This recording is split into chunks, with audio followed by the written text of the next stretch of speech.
parents, instead of kicking your kids out at 18, keep them home until they're 25 and charge them $250 per month for rent.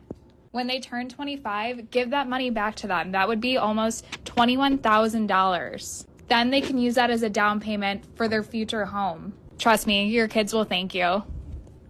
Just like Billy Madison, everyone in the room is now dumber for what we've heard. Oh my God. Wow. Hey, let me start off on the positive note since I'm like all right, be positive Penny you over are. here. I'm negative Nelly this week, so go ahead. The idea, the motivation, the concept of, hey, help your kids save and Wonderful. let them have some money for a down payment. Yes, absolutely. Yes. Absolutely.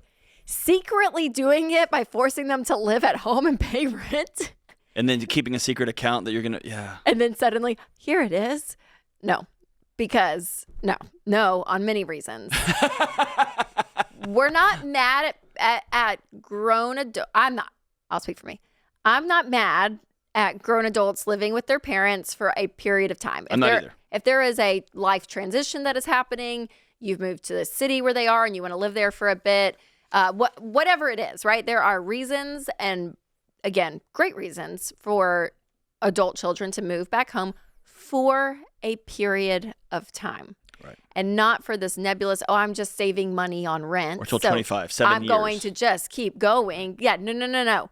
For a period of time with an end date, very specific, all of it, because there is such power when you're a young adult, when you're 22, 23, and you're having to figure out the world.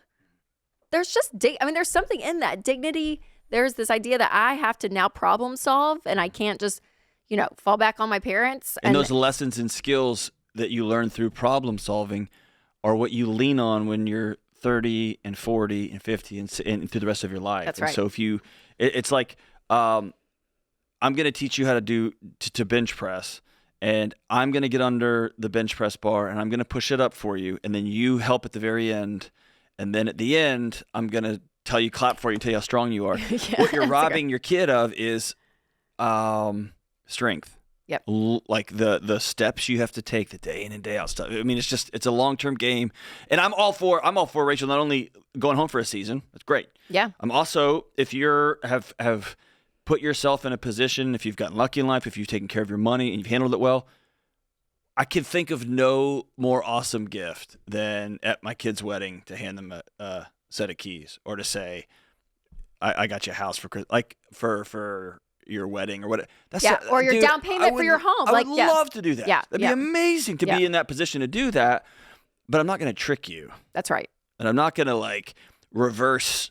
You live with me for 7 years till you're 25, and then I'm going to sneak 20,000 back. That just, come on. That just doesn't work. I know. So again, the concept of helping your kids understand money and letting them save, all of it. Yes, we are all for that. But it's kind of the secrecy or the trickery or the and they're not even, and to your point, I'm like, they're not learning to save. They think they're paying rent. So then when they go off on their own at 25, they have no ability to know how to delay gratification because they haven't been doing that. I'd rather sit down and teach them how investing works. And if they wake up at 25 and they've chosen not to put $250 in an account, then that's the choice they've made. That's right. That's right.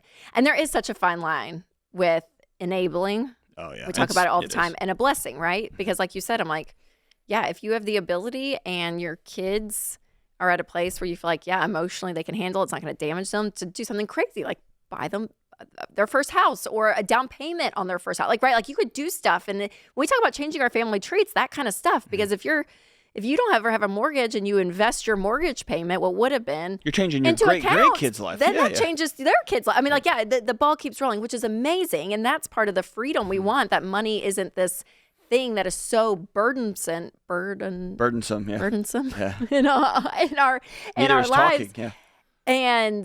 But again, so what's the balance of that, John, versus it bleeding over into, I don't even want to say entitlement. It's more enabling. Well, this is an unpopular sentiment, and we do it innately, but then when the higher the stakes get, the more dramatic we get about it.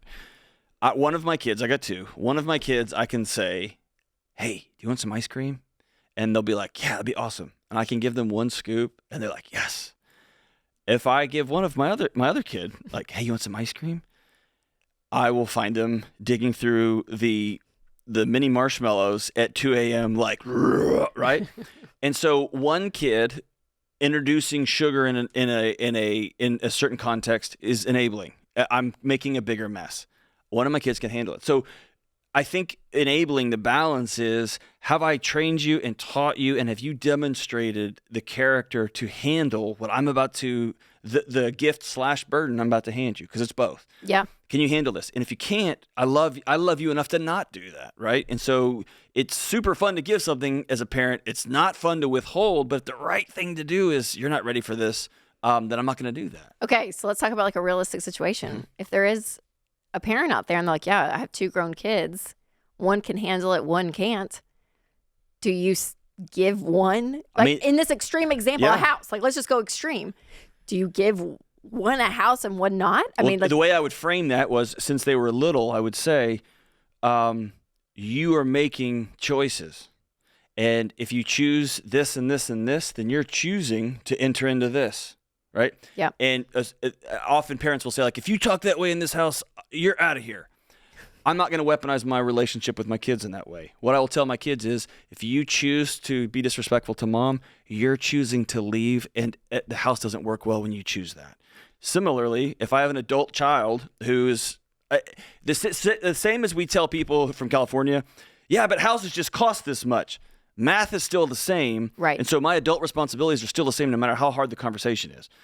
If I have an adult child who I have to look at and say, you've made these choices, so therefore you've opted out of this blessing I was going to put in front of you. Mm. And I'm not going to hold that I took this from you. I didn't get... No, you opted out, and you're an adult and you get to do that. Yep. But this is where we found ourselves. Yep. Right? Yep. Now, if I'm going to use it for you're coming to all my Christmases or whatever, then you're doing it for, yes. That's a power move, and that's a whole other pathology, right? A whole other thing there. Yeah. Yeah. So I think that balance is one that I think a lot of parents ask and want to know as you start to raise your kids. And it's like, yeah, how do I give them blessings? And we even talk about this in our house, and we have little ones, 7, 5, and 3, but it's like, there's a point that, yeah, we want to enjoy our lives and go to Disney World or whatever the thing is and have fun. But also there's a normalcy that we want to create that's not that. That's right. not Disney World. I think of all the somebody time that I think of somebody like let's take LeBron James, whose son is an outstanding basketball player, or one of his sons is. Because LeBron James is so good at basketball and is in the NBA, it doesn't give his kid a pass on learning all the drills. Right? And so there may be better coaches, there may be better access, all that's great. His son's still got to do the hard work. And so if I am in a different financial position, I've got more money than my parents did when I was raised, great. The lessons that my kids have to experience and learn stay the same. Throughout right? it, yes.